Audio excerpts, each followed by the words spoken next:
तो गाइस कैसे हो आप लोग। तो स्वेलो स्टार ऑरिजिन कॉन्टिनेंट के नेक्स्ट नॉवल के एपिसोड नंबर 201 में आपका स्वागत है। तो चलिए शुरू करते हैं, लेकिन उससे पहले मैं कहना चाहूँगा कि अभी के फिलहाल दिवाली तक मैं किसी नॉवल को एक्सप्लेन नहीं करने वाला हूँ। या दिवाली के बाद होगा तो बता दूंगा कि मैं किस नॉवल को एक्सप्लेन करने वाला हूँ, क्योंकि अभी मेरे एग्जाम्स भी चल रहे हैं जिसके कारण मुझे उतना टाइम नहीं मिल पा रहा है। तो मैं वहाँ पर बता दूंगा आपको कि मैं किसको एक्सप्लेन करने वाला हूँ। तो चलिए शुरू करते हैं। तो जैसा कि अभी तक हमने पिछले एपिसोड में देखा कि लू फेंग के मास्टर ने लू फेंग को वो ट्रेजर दे दिए होते हैं जिसको कि लू फेंग ने गटक लिया होता है। इसी के साथ हमें ड्रीम रियलम के आउटर लेयर के स्पेस का सीन दिखाया जाता है, जहाँ पे हाउलिंग विंड मतलब बहुत तेज हवाएं चल रही होती है, काउंटलेस रॉक्स खड़े होते हैं और इन्हीं के बीच में दिखाया जाता है कि बहुत ही तेज भवंडर आ रहा होता है। सडनली एक बड़ा सा ब्लैक रॉक मूव करता है और वो अपने आप को black scale golden horn figure में तब्दील कर देता है, और ये कोई और नहीं अपना लू फेंग ही होता है, जिसने कि अपने 3 अवतार्स को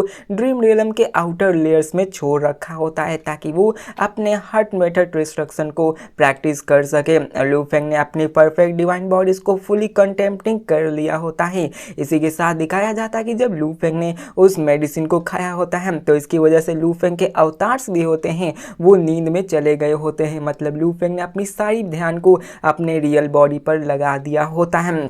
लू फेंग कहता है कि मैंने अपने 5 कलर प्रीसेट मेडिसिन के प्रैक्टिस को ख़त्म करने के बाद मैं फाइनली अपने माइंड और विल को प्रैक्टिस कर सकता हूँ। लू फेंग का जो क्लोन होता है वहाँ पे रहता है, वो वहाँ से निकल चलता है। लू फेंग अपने आप को और भी क्लोन्स में तब्दील करता है, चारों तरफ एक्सप्लोर करना शुरू करता है। और इसी के साथ दिखाया जाता है कि लू फेंग वहाँ के डीप एरियाज के अंदर एंटर करता है। देखो लू फेंग वहाँ के मिडल एरिया के अंदर था, जहाँ पे लू फेंग आराम से उसको रेसिस्ट कर सकता था, वहाँ की विल को आराम से सह सकता था। लेकिन इसी के लिए लू फेंग को और भी अंदर जाना पड़ता, जहाँ की विल पावर और भी स्ट्रांग होती, जिसके कारण लू फेंग का भी विल पावर और भी बढ़ने का चांस हो जाता।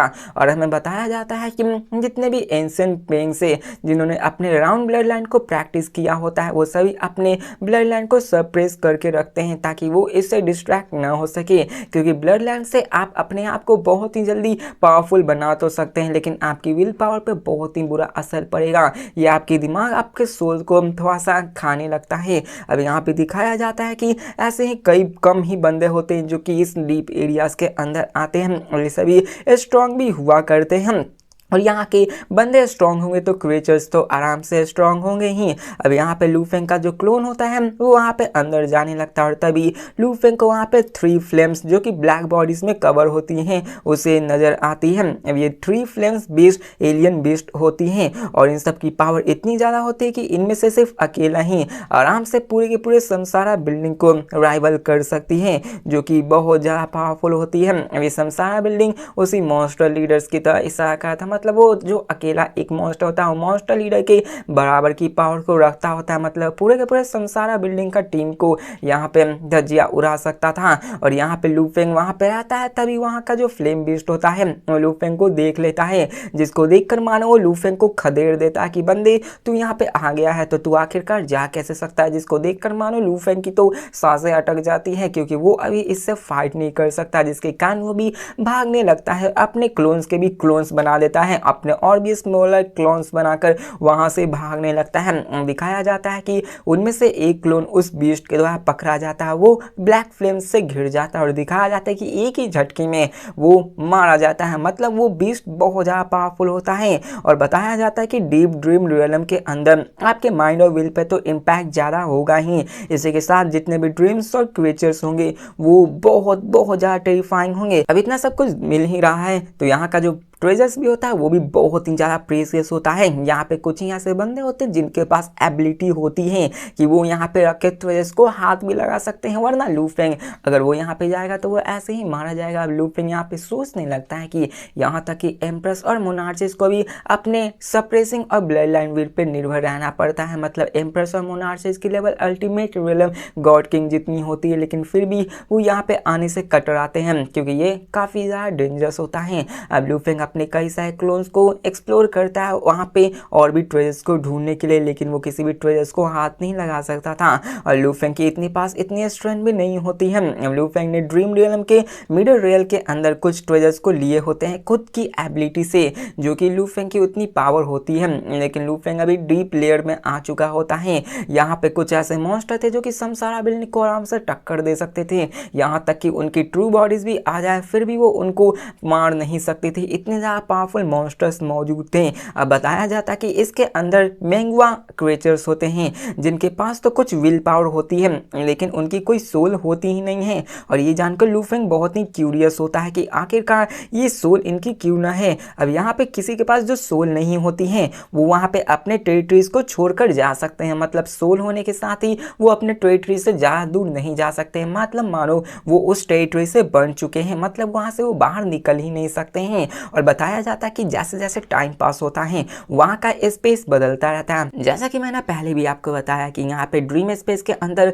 बहुत ही जल्दी स्पेस चेंज होते हैं, मतलब कुछ टाइम लगते हैं इसको चेंज होने में, जिसके कारण यहाँ पे जो पुराने एक्सप्लोरर आते हैं वहाँ का मैप बनाया हुआ बिल्कुल भी काम नहीं करता है। और दिखाया जाता है जब भी वहाँ का स्पेस चेंज होता है वहाँ के अंदर के जितने भी क्रिएचर्स होते हैं वो सभी मारे जाते हैं, और साथ में इसके बाद ही और भी टेरिफाइंग क्रिएचर्स अपने आप अपीयर हो जाते हैं। लू फेंग सोचने लगता है कि क्या ये ड्रीम है, क्या ये सच में ड्रीम है, कि आखिरकार ऐसा कैसे हो सकता है। यहाँ का स्पेस खुद ब खुद बदलता है, यहाँ पे क्रिएचर्स मारे जाते हैं जब वो स्पेस बदलता है, और इसी के साथ वहाँ पे न जाने कहाँ से अपने आप ही और भी टेरिफाइंग क्रिएचर्स अपीयर हो जाते हैं। लू फेंग को विश्वास ही नहीं हो रहा था। यहाँ बताया जाता है कि बहुत ही ऐसे स्ट्रॉन्ग बंदे थे ओरिजिन कॉन्टिनेंट में जो ये बिलीव करते थे कि ये सिर्फ एक सपना है, और ये एक सपना है जो कि युवान के द्वारा क्रिएट किया गया है। लेकिन ऐसे कई भी स्ट्रॉन्ग बंदे होते हैं जो कि इससे साफ रिफ्यूज करते हैं कि ये ड्रीम नहीं है, ये हकीकत है, क्योंकि वो अपने ट्रू बॉडीज को इस ड्रीम रियलम के अंदर भेजा करते हैं।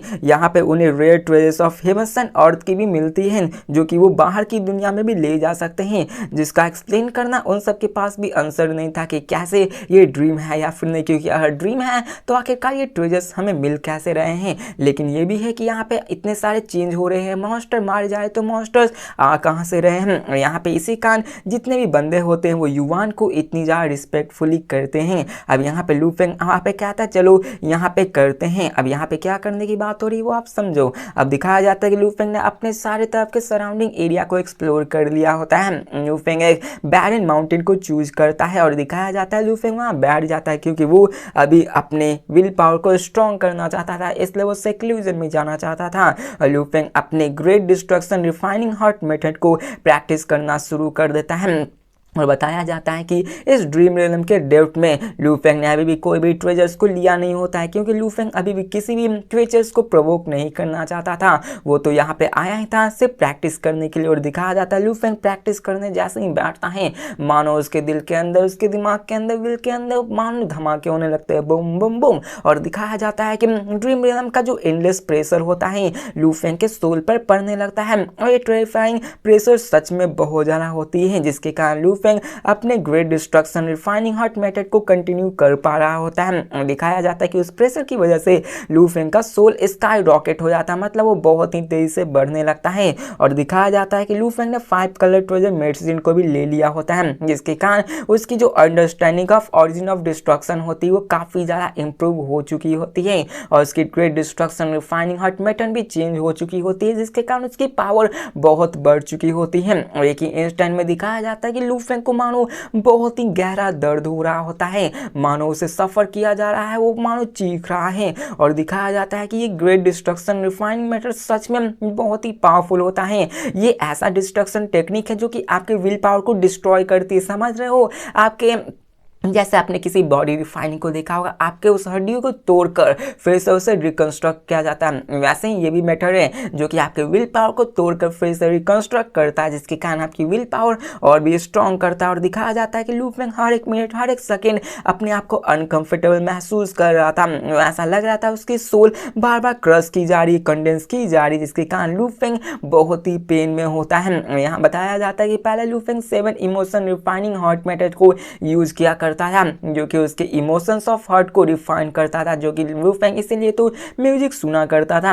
लेकिन ये ज़्यादा टाइम तक के लिए नहीं था क्योंकि इसके कारण लू फेंग ज़्यादा आगे नहीं बढ़ पा था, जिसके कारण लू फेंग ने इसको चूज किया था, जो कि शॉर्ट टर्म में उतना तो इफेक्ट नहीं डालता है, लेकिन लू फेंग अगर इसको लंबे अरसे तक करे तो इसका एडवांटेज बहुत ज़्यादा होता है। लू फेंग कहता है कि मैं लकी हूँ कि मुझे आर्ट ऑफ अरेज और ग्रेट डिस्ट्रक्शन रिफाइनिंग मेथड मिली है। लू फेंग वहाँ पे अपनी कल्टीवेशन को जारी रखता है। अब दिखाया जाता है कि लू फेंग ऐसे ही प्रोसेस को चालू रखता है और ग्रेजुअली लू फेंग के दिमाग में कई सारे अनयूजुअल थॉट्स आने लगते हैं, जिसको कि लू फेंग बार बार मिटा रहा होता है।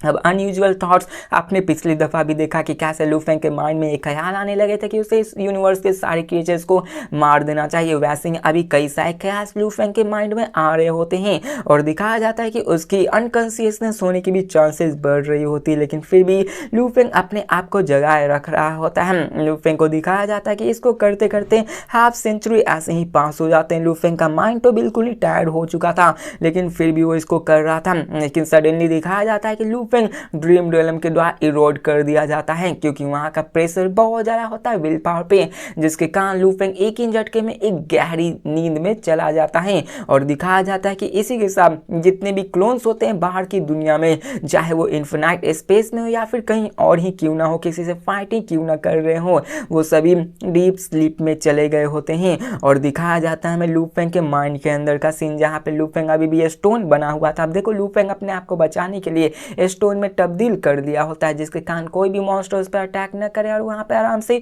कल्टीवेशन को जारी रख सके। और यहाँ पे दिखाया जाता है कि लू फेंग खुद को ही भूल चुका होता है। लू फेंग अपने आप को ह्यूज मॉन्स्टर्स में बनाए हुए ड्रीम लैंड फ्लाई कर रहा होता है, मतलब वो अभी डीप स्लीप में आ चुका होता है।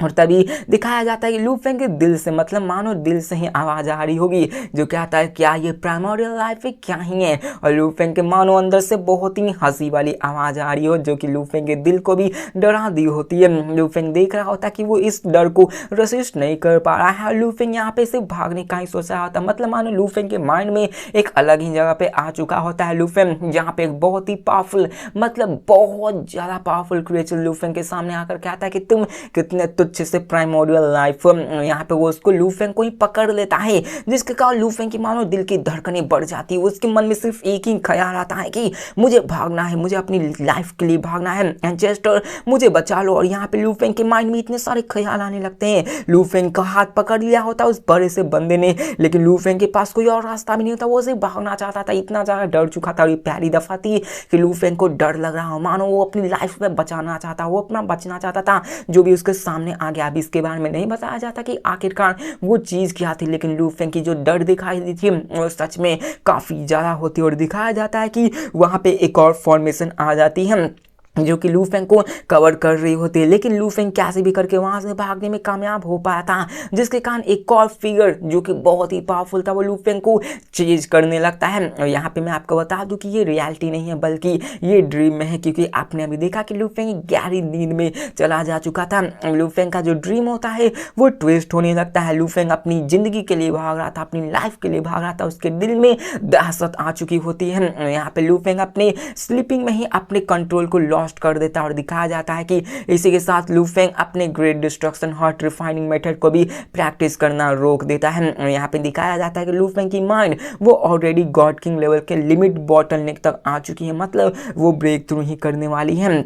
लू फेंग अभी भी ड्रीम रियलम के ड्रीम स्टेट डीप स्लीप में होता है। लू फेंग अभी भी उसी तरह डर में रह रहा होता है। और दिखाया जाता है फाइनली वो अपने माइंड को कंट्रोल कर पाता है, फाइनली वो उठ पाता है। लू फेंग पूरी तरह से सरप्राइज होता है कि क्या क्या मैं ड्रीम कर रहा था। और यहाँ पे लू फेंग को विश्वास नहीं हुआ था, वो समझ नहीं पा रहा कि आखिरकार वो कितने लंबे अरसे से डे ड्रीमिंग कर रहा था, क्योंकि यहाँ पे लू फेंग अपने स्पिरिचुअल रियलम से उसने अपने इन सब को मास्टर कर रखा था और लू फेंग को लगा नहीं था कि वो कभी भी ड्रीम में जा पाएगा। और यहाँ पे लू फेंग को खुद के एग्जिस्टेंस के बारे में याद आता है कि आखिरकार वो बंदा कौन है, क्योंकि उस ड्रीम ने लू फेंग को सच में बहुत ज़्यादा डरा दिया होता है। लू फेंग कहता है कि मैं लू फेंग हूँ, मैं ड्रीम रियलम के अंदर प्रैक्टिस कर रहा था। और लू फेंग अपनी एग्जिस्टेंस को भूल गया होता है। और लू फेंग को जब उसकी यादें आती है कि कैसे वो बड़ा सा बंदा लू फेंग के पीछे पड़ा था, तो लू फेंग का अभी भी मानो दिल जोरों से धक धक कर रहा होता है। यहाँ पे लू फेंग अपनी पूरी कोशिश कर रहा था कि वो आखिर आखिर उस ड्रीम को याद कर सके।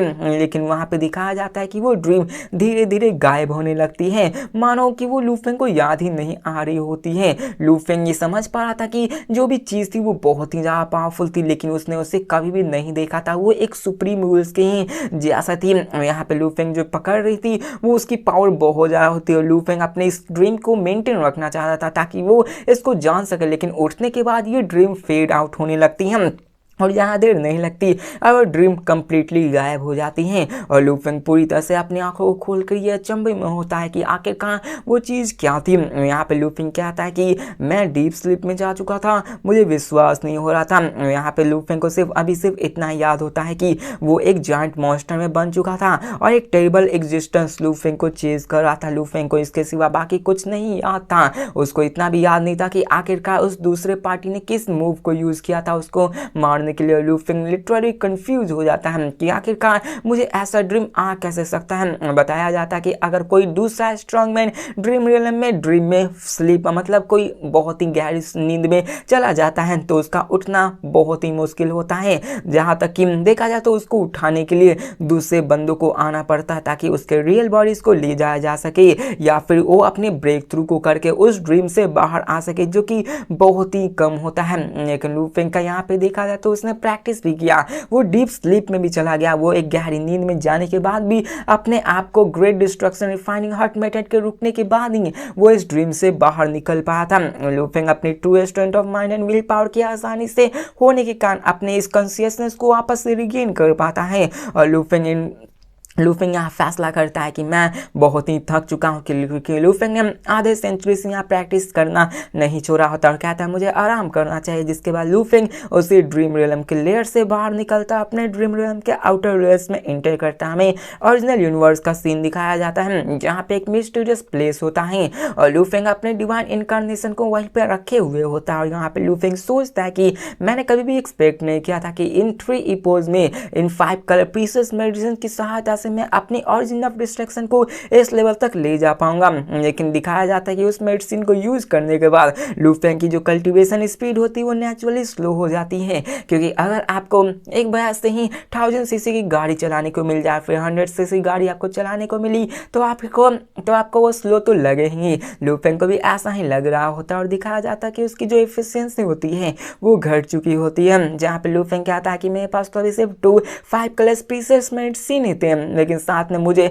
वर्ल्ड बेस्ट ब्लड ट्राइस्मान भी चाहिए होगी, लेकिन ये बहुत ज़्यादा प्रीशियस है। लू फेंग सीक्रेटली कहता है कि मैं मास्टर की आइडेंटिटी की वजह से मैं सिर्फ उसको एक बार ही एक्सचेंज कर सकता हूँ, जो कि मेरे लिए बहुत ही यूजफुल होने वाला है। और जब मुझे वर्ल्ड बेस्ट ब्लड ट्राइस्मान मिलेगा तो मुझे बहुत ही कॉशियस के साथ उसे यूज करना चाहिए। यहाँ पे वो कहता है कि मास्टर डीचू ने भी इसको प्रैक्टिस किया था, उन्होंने ऑरिजिन ऑफ डिस्ट्रक्शन को प्रैक्टिस किया था, जिसके कारण ही वो इसे एक बार एक्सचेंज कर सकते हैं। और बाकी एम्प्रेस की बात करें तो वो इसको एक्सचेंज नहीं कर सकते हैं, क्योंकि उन्होंने कभी भी ऑरिजिन ऑफ डिस्ट्रक्शन को हासिल ही नहीं किया था, मतलब उसको कल्टीवेट ही नहीं किया था। और बात रही गेस्ट गॉड किंग की, जो कि लू फेंग अभी गेस्ट गॉड किंग है, तो उसे तो देखने को भी नसीब नहीं मिलने वाला है। लेकिन लू फेंग कहता है कि चाहे मुझे ये मिले चाहे ना मिले, मुझे इसे अपने क्रिटिकल मूवमेंट पे यूज़ करना चाहिए ताकि मैं आराम से इसको कॉम्प्रिहेंड कर सकूं और बिना किसी ट्रेजर्स के लू फेंग सिर्फ अपना टाइम ही वेस्ट कर सकता है। और यहाँ पे लू फेंग इसी का इंतजार करना चाहता था ताकि वो इस ट्रेजर्स का एफिशिएंट तरीके से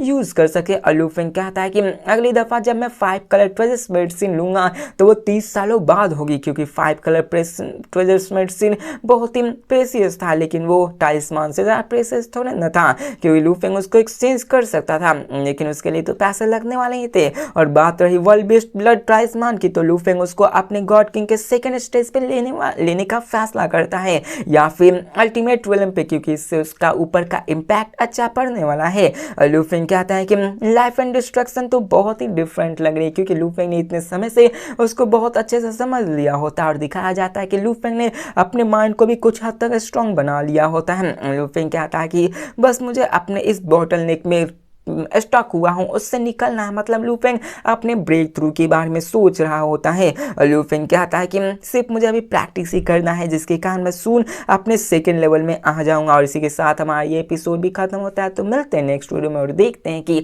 आखिरकार लू फेंग अपने आप को सेकंड लेवल में कब ले आ पाता, अपने गॉड किंग बॉटल नेक को कैसे ब्रेक थ्रू करके नेक्स्ट लेवल में अपने विल पावर को ले जा पाता है। तो मिलते हैं नेक्स्ट वीडियो में, तब तक के लिए बाय।